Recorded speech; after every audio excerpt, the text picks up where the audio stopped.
नेपाल की हिस्ट्री का सबसे बड़ा रिवॉल्यूशनरी प्रोटेस्ट किया गया। पार्लियामेंट की building, prime minister house, media offices और यहां तक के अपोजिशन पार्टी के घरों तक को नहीं छोड़ा, सबको जला दिया गया।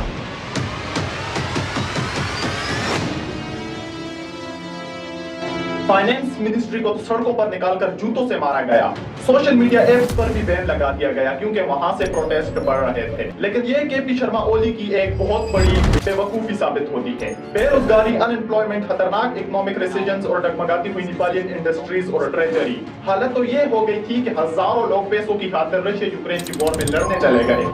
8 सितंबर को हुए प्रोटेस्ट के दौरान एक पोस्टर पर लिखा था कि पॉलिटिशियंस के बच्चे विदेश से गोजी के बैग लेकर लौटते हैं, जबकि आम लोगों के बच्चे ताबूतों में मुर्दा लौटते हैं। टिकटॉक पर भी हैशटैग नेपो किड्स और हैशटैग नेपो बेबीज ट्रेंड करने लगा, जसमा उनीहरूको विदेश ट्रिप, शानदार पार्टी अनि इसका नतीजा ये निकला कि prime minister KP Sharma Oli को आवाम के दबाव में आकर रिजाइन करना पड़ा। पहले सीरिया, श्रीलंका, बांग्लादेश, इंडोनेशिया और अब नेपाल। तो क्या अगला नंबर इंडिया पाकिस्तान का होगा? जनता के अंदर से रिबेलियन होना शुरू हो गया था क्योंकि नेपाल की आवाम अपने खुद की सरकार को इंटरनेट पर एक्सपोज करना शुरू कर देती है। By the selfish games of political parties, corruption has woven a web. और यहीं से ही दोस्तों शुरुआत होती है नेपाल में रिवॉल्यूशनरी प्रोटेस्ट की।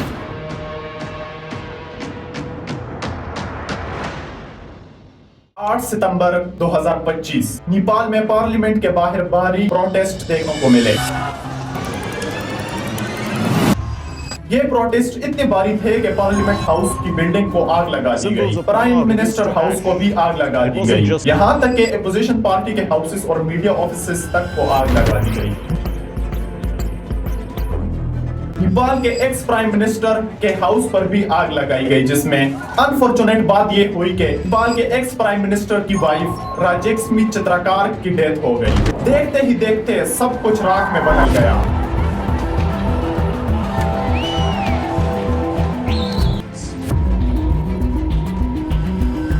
जब सिचुएशन कंट्रोल से बाहर हो गई तो पूरी नेपाल में कर्फ्यू नाफिज कर दिया गया। प्रोटेस्टर्स पर गैस और वाटर कैन चलाए गए नेपाल की फोर्सेस के द्वारा, लेकिन प्रोटेस्टर्स के गुस्से के सामने ये कुछ भी नहीं था। जब इससे भी काम नहीं चला तो कंट्रोल हासिल करने के लिए प्रोटेस्टर्स पर ऑन ग्राउंड फायरिंग की गई, जिसमें मुख्तलिफ रिपोर्ट्स के मुताबिक 19 से 25 लोग मारे गए और 400 से ज्यादा लोग जख्मी हुए। इस प्रोटेस्ट को जेन जेड का नाम दिया गया, जिसका नतीजा यह निकला कि 9 सितंबर को दोपहर के 2 बजे prime minister KP Sharma Oli आवाम के दबाव में आकर रिजाइन कर देते हैं और इसी तरह नेपाल की यूथ रातों रात सरकार गिरा देती है।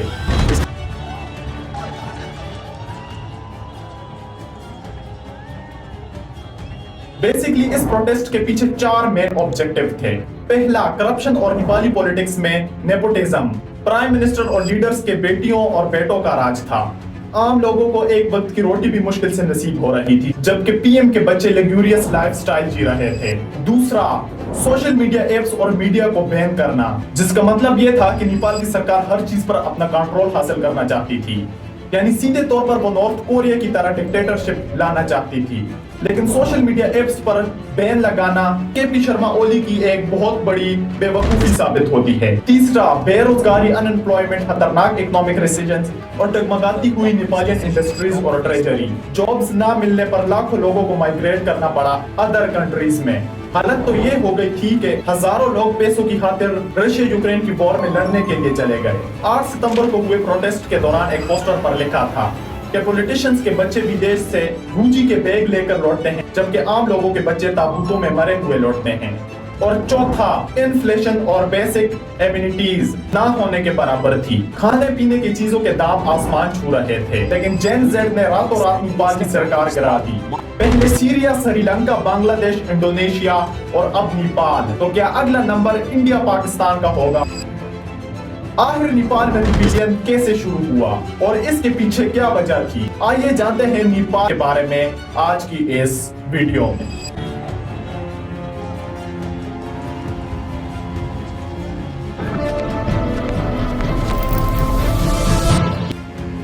नेपाल की ministry of communication and information technology ने ऐलान किया कि वो इन तमाम सोशल मीडिया एप्स को नेपाल में बैन कर रही है जो नेपाल की पॉलिसी और रूल्स के मुताबिक रजिस्टर्ड नहीं है। सुप्रीम कोर्ट ने ऑर्डर दिया कि इन एप्स को हिंदुस्तान की पॉलिसी की तरह नेपाल की पॉलिसी के अंडर होना चाहिए ताकि नेपाल की गवर्नमेंट इंडेरेबल कंटेंट जैसे फेक न्यूज, प्रोपेगेंडा पोस्ट और वीडियो पर नजर रख सके। लेकिन ज्यादातर सोशल मीडिया एप्स नेपाल की पॉलिसी के तहत रजिस्ट्रेशन नहीं करवाते। 4 सितंबर 2025 को नेपाल की गवर्नमेंट की तरफ से 26 पॉपुलर सोशल मीडिया प्लेटफॉर्म्स को नेपाल में बैन कर दिया जाता है। सिर्फ चाइना के टिकटॉक को छोड़कर फेसबुक, इंस्टाग्राम, यूट्यूब और एक्स के समेत 26 अलग अलग एप्स को नेपाल में बैन कर दिया जाता है। लेकिन इन एप्स को बैन करने की वजह रजिस्ट्रेशन नहीं बल्कि कुछ और थी, जहां पर नेपाल की सरकार एक बहुत बड़ी गलती कर बैठती है। नेपाल में पॉलिटिशियंस के बच्चे अपने लग्जूरियस लाइफस्टाइल को शो ऑफ करने लगे इंटरनेट पर, तो लोग आम आवाम की डेली की लाइफ, बेरोजगारी और गरीबी को कंपेयर करने लगे पॉलिटिशियंस के बच्चों के लग्जूरियस ड्रेसिंग, कार्स, हाउस और लाइफस्टाइल को। जब नेपाल में 26 अलग अलग सोशल मीडिया एप्स पर बैन लगा दिया गया तो इसी टाइम टिकटॉक पर भी #नेपोकिड्स और #नेपोबेबी ट्रेंड करने लगा। पूरे इंटरनेट पर यह चीज वायरल होने लगी। एक तरफ आम लोगों की जरूरतों, भूखमरी और गुर्बत को दिखाया जाने लगा तो दूसरी तरफ नेताओं के बच्चों की लग्जूरियस लाइफस्टाइल को दिखाया जाने लगा। और इंटरनेट पर नेपाल की सरकार के खिलाफ नेपाल के आम लोग आवाज उठाने लगे और सरकार के खिलाफ प्रोपेगेंडा होने लगा। By the selfish games of political parties, corruption has woven a web that is extinguishing the light of our social future. Media apps पर भी बैन लगा दिया गया क्योंकि वहां से प्रोटेस्ट बढ़ रहे थे। प्रोटेस्टर्स का कहना था कि सरकार ने यह सिर्फ इसलिए किया है ताकि वो सोशल मीडिया एप्स को कंट्रोल कर सके और आवाम की आवाज को दबाया जा सके। Social media banned by the government, extremely it is against our freedom of speech and they want to control us just like a dictator. Nepal की सरकार सीधे तौर पर मुल्क में नॉर्थ कोरिया की तरह डिक्टेटरशिप लाना चाहती थी। वो नहीं चाहती थी कि आम आवाम आवाज उठा सके और आवाम की हर चीज को अपने कंट्रोल में लाना चाहती थी। लेकिन सोशल मीडिया एप्स को बैन करने की वजह यह भी थी कि सोशल मीडिया पर बहुत से वीडियो वायरल हो रहे थे जो सरकार में नेपोटिज्म और करप्शन को एक्सपोज कर रहे थे, जो नेपाल की सरकार के लिए बहुत बड़ा आरामदायी जीवन बाँचिरहेका छन् भन्ने देखाउने तस्बिरहरू जसमा उनीहरूको विदेश ट्रिप, शानदार पार्टी अनि महँगो सामानहरूको कलेक्सन देखिन्छ। लेकिन इस प्रोटेस्ट के पीछे की वजह सिर्फ सोशल मीडिया एप्स पर बैन लगाना नहीं बल्कि और भी कई बड़े मुद्दे थे। जैसा कि दोस्तों मैंने वीडियो में पहले बताया था कि इस रिवोल्यूशनरी प्रोटेस्ट के पीछे 4 मेन ऑब्जेक्टिव थे: करप्शन और nepotism, freedom of speech, unemployment और खतरनाक इकोनॉमिक डिसीजंस और सोशल मीडिया एप्स पर बैन लगाना। नेपाल में 2023 और 2024 के डेटा के मुताबिक अनएम्प्लॉयमेंट का रेट 10.7% था, यानी हर 100 लोगों में से 10 से 12 लोग बेरोजगार थे। नई जॉब्स क्रिएट नहीं हो रही थी और नेपाल की सरकार इस पर ध्यान नहीं दे रही थी और खाने पीने की चीजों के दाम आसमान छू रहे थे। लाखों लोग जॉब्स के लिए अदर कंट्रीज में माइग्रेट कर रहे थे। इस रिपोर्ट को देखें, आखिरी के 30 सालों में तकरीबन 6.8 मिलियन लोगों ने बाहर कंट्रीज में काम करने के लिए लेबर परमिट हासिल किए। सिर्फ 2024-25 के पहले 3 मंथ में मिड जुलाई से मिड अक्टूबर में 1,70,593 लोगों ने अदर कंट्रीज में लेबर परमिट हासिल किया। हालत तो ये हो गई थी कि हजारों लोग पैसे की खातिर रशिया यूक्रेन की वॉर में लड़ने तक को चले गए। सबैजनालाई नमस्ते छ। म चाहिँ यता रसियामा आएको 2 महिना पुरा भयो लगभग। अनि मैले चाहिँ रसियामा आएर चाहिँ धेरै दुःख पाएँ। त्यही नै हो। अनि त्यहाँ चाहिँ धेरै गाह्रो छ हामीलाई सर्भाइभ गर्नको लागि। फरवरी 2024 तक नेपाल के लगभग 15,000 से ज्यादा लोग रशियन मिलिट्री को ज्वाइन कर चुके थे, जहां पर इन लोगों को कुछ वीक्स की ट्रेनिंग देने के बाद फ्रंट बॉर्डर पर लड़ने के लिए भेज दिया जाता था। रशिया इन्हें बोनस और सैलरी मिलाकर 4,000 पर मंथ डॉलर देता था, जो नेपाली 5 से 6 लाख रुपए बनते हैं। इस रिपोर्ट को देखें, 2023 की ट्रांसपेरेंसी इंटरनेशनल रिपोर्ट के मुताबिक नेपाल का CPI यानी करप्शन परसेप्शन इंडेक्स 35 है। दुनिया के 180 टॉप करप्शन कंट्रीज में नेपाल का नंबर 108 है। बेसिकली ये प्रोटेस्ट हिस्ट्री का सबसे बड़ा प्रोटेस्ट था, लेकिन पहला प्रोटेस्ट नहीं था। असल में दोस्तों 1990 में नेपाल पर तानाशाही का राज था। पहली मूवमेंट 1996 में और 2006 में दूसरी पीपल्स मूवमेंट उठी। भारी प्रोटेस्ट हुआ और आखिरकार बादशाह ज्ञानेंद्र को तख्त छोड़ना पड़ा। इसी तरह नेपाल से सदियों पुरानी तानाशाही खत्म हो गई और पहली बार नेपाल में जमहूरी सिस्टम कायम हुआ। We believe that all of us will work hard together to make the dream of new Nepal. इस दौरान नेपाल में कई पॉलिटिकल पार्टी सामने आई, जैसा कि MC, Nepali Congress, UML, Communist Party of Nepal, UML सेंटरमिस्ट। हर पार्टी ने सरकार बनाई लेकिन किसी ने भी एक दूसरे को चलने नहीं दिया। नतीजा ये निकला कि 2008 से लेकर 2025 तक सिर्फ 17 सालों में 13 बार सरकारें बदली गई। अगस्त 2008 से 2009 तक CPN मॉइस्ट पार्टी सत्ता में रहती है। मई 2009 से फरवरी 2011 तक UML CPN पार्टी सत्ता में रहती है और फिर 2011 से 2013 तक नेपाली कांग्रेस सत्ता में रहती है। यानी इसी तरह सरकार बनती और टूट जाती, जहां पर नेपाल में कोई भी सरकार 20 मंथ से ज्यादा तक टिक नहीं पाई। कभी पार्लियामेंट टूट जाती, कभी prime minister believe vote lose कर जाता, कभी कोalition पार्टीज अलग हो जाती, तो कभी अनएम्प्लॉयमेंट, करप्शन और महंगाई के खिलाफ अवाम प्रोटेस्ट पर उतर आती। लेकिन इन सभी पार्टीज के लीडर्स पर करप्शन के एलिगेंस लगे हैं। इन रिपोर्ट्स को देखें। नेपाली कांग्रेस के फॉर्मर PM शेर बहादुर देववा पर एयरक्राफ्ट परचेज में इलीगल कमीशन लेने का एलिगेंस। इनकी वाइफ आरजू राणा देववा, जो कि करंट टाइम में नेपाल की फॉरेन अफेयर मिनिस्टर हैं, इन पर भी नेपाली सिटीजन्स को फेक डॉक्यूमेंट्स के जरिए भूटानी नेशनल दिखाने का एलिगेंस। ऐसा करने पर इन्हें रिफ्यूजीज के तौर पर अमेरिका भी भेजा जा सकता है। CPN-MC के हेड और 3 बार प्राइम मिनिस्टर रह चुके पुष्पकमल दहाल पर मॉइस्ट गोरिल्ला फोर्स के लिए आए पैसों को डाइवर्ट करके अरबों रुपए खुद लेने का एलिगेंस। और UMN-CPL के हेड और current prime minister KP Sharma Oli पर भी एक करप्शन केस चल रहा है, क्योंकि उन्होंने सुप्रीम कोर्ट के एक ऑर्डर को फेल करते हुए TS स्टेट को कमर्शियल प्लॉट में कन्वर्ट कर दिया। इसी तरह 3 और प्राइम मिनिस्टर्स पर भी करप्शन के एलिगेंस लगे हैं। लेकिन नेपाल में 2006 के रूल के तहत किसी भी पॉलिटिशियंस के अगेंस्ट इन्वेस्टिगेशन नहीं की जाएगी। इसी वजह से नेपाल में करप्शन ज्यादा हुई। तो यहाँ पर सिर्फ सोशल मीडिया एप्स पर बैन लगाने के लिए प्रोटेस्ट नहीं हो रहा था, बल्कि इसके पीछे इतनी बड़ी हिस्ट्री थी। तो अब आप इमेजिन करो दोस्तों कि अनएम्प्लॉयमेंट, खतरनाक इकोनॉमिक रिसेशन और नेपोटिज्म से अवाम में जो गुस्सा था वो बिल्कुल आखिरी स्टेज पर पहुंच चुका था। और अब इस बैन के बाद तो वो पूरी तरह से एक्सप्लोड कर गया।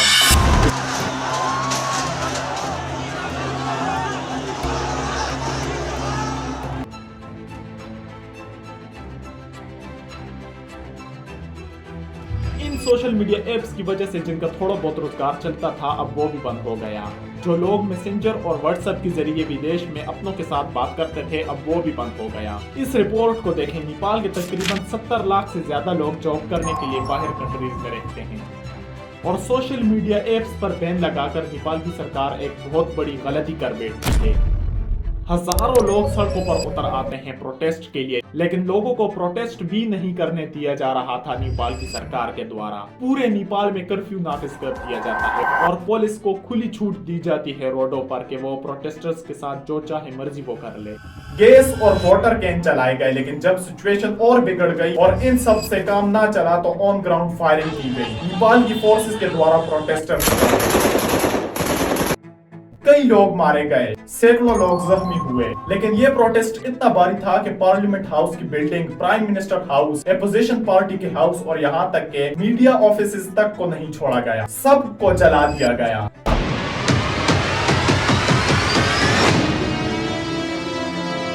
फाइनेंस मिनिस्ट्री को तो सड़कों पर निकालकर जूतों से मारा गया। इसका नतीजा ये निकला कि आखिरकार नेपाल के प्राइम मिनिस्टर KP शर्मा ओली को 9 सितंबर के दिन दोपहर के 2 बजे रिजाइन करना पड़ा और सोशल मीडिया एप्स पर बैन हटा दिया गया।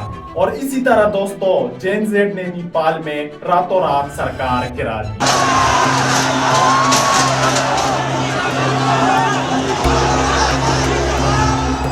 मैं उम्मीद करता हूँ कि अब आगे नेपाल में जो भी सरकार बनेगी वो नेपाल के लिए बेहतर होगी। ऐसा ही होता है जब आवाम को बिल्कुल नजरअंदाज किया जाता है। नेपाल का ये रिवोल्यूशनरी प्रोटेस्ट एक सबूत है दोस्तों कि जब आवाम एक साथ होकर आवाज उठाए तो रातों रात सरकार गिरा सकती है। फिर आवाम के सामने कोई रूल, कोई पॉलिसी, कोई गवर्नमेंट, कोई डिक्टेटरशिप, कोई फोर्स नहीं टिकती। ऐसे ही एक दिन हम अपनी आंखों से इंडिया पाकिस्तान में सरकार गिरते हुए देखेंगे, क्योंकि यहाँ पर भी सिचुएशन आउट ऑफ कंट्रोल हो चुकी है और हालात बदतर से बदतर होते जा रहे हैं। बेरोजगारी, अनएम्प्लॉयमेंट और महंगाई ने मिडिल क्लास फैमिली का जीना मुश्किल कर दिया है। शायद अगला नंबर इंडिया पाकिस्तान का भी होने वाला है। आपको क्या लगता है दोस्तों कि अगला नंबर किसका होगा, मोदी सरकार का या फिर शहबाज सरकार का? अपनी राय कमेंट सेक्शन में लाजमी बताएं। उम्मीद करता हूं कि ये वीडियो आपको अच्छी लगी होगी। इसी तरह इंफॉर्मेटिव वीडियोस देखने के लिए चैनल को सब्सक्राइब कर लें।